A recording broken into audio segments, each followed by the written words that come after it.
मोरोपंतांनी इतकी सगळी कामं केली. मग एक वय झालं, थोडंसं शरीरही दुर्बल झालं, तरी ते करणार. पण त्यानं सांगितलं की आता या काही कामांना सोपवून द्या, बाजूला झाले. नागपूरला जे येऊन राहिले शेवटी, त्यावेळी चिंतन तर होतंच सगळं, खडानखडा माहिती होती. आम्ही सुद्धा सल्ले घ्यायला त्यांच्याकडे जायचो, सांगायचे ते सगळं, नवीन कल्पना त्याही सांगायचे. करणारा सापडला तर त्याला कामाला लावायचे बसल्या बसल्या.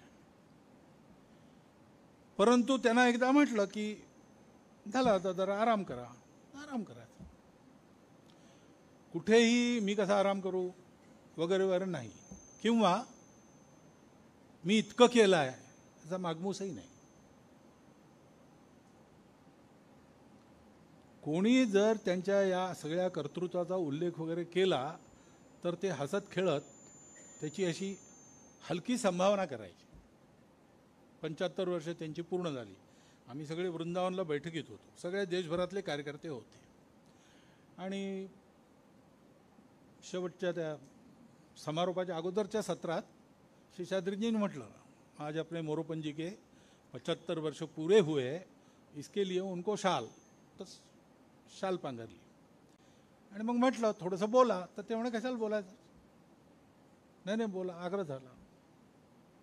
ते उभे राहिले. उभे राहिल्यावर स्वाभाविक मोरोपंतांचं बोलणं जे कार्यकर्ते जरा हसऱ्या चेहऱ्याने पाहायचे.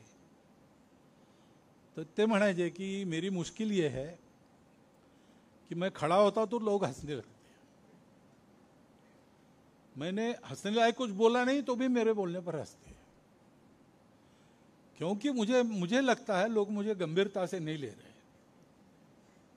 मग पुढे ते असं म्हणाले, त्यांचे शब्द आहेत बरं, म्हणून उच्चारतो मी, मैं जब मर जाऊंगा तब भी पहले लोग पत्थर मार के देखेंगे कि सचमुच मर गया. मग ते असं म्हणाले, 75 वर्ष का आपने किया, लेकिन मैं इसका अर्थ जानता हूँ. 75 वर्ष की शाल जब उड़ी जाती है तब उसका अर्थ ये होता है कि अब आपकी आयु हो गई, अब जरा बाजू हटो, हमको करने दो. म्हणजे त्यांच्या गौरवाकरता गौरवाचा भाव मनात घेऊन सगळं होतं. त्याच्यात तो गौरव आपल्याला चिकटू नये ह्याची ते स्वतःच काळजी घ्यायचे. आणि असा विनोदाचा सुरा चालवून तो चिकटणारा गौरव सगळा सोलून बाहेर टाकायचे.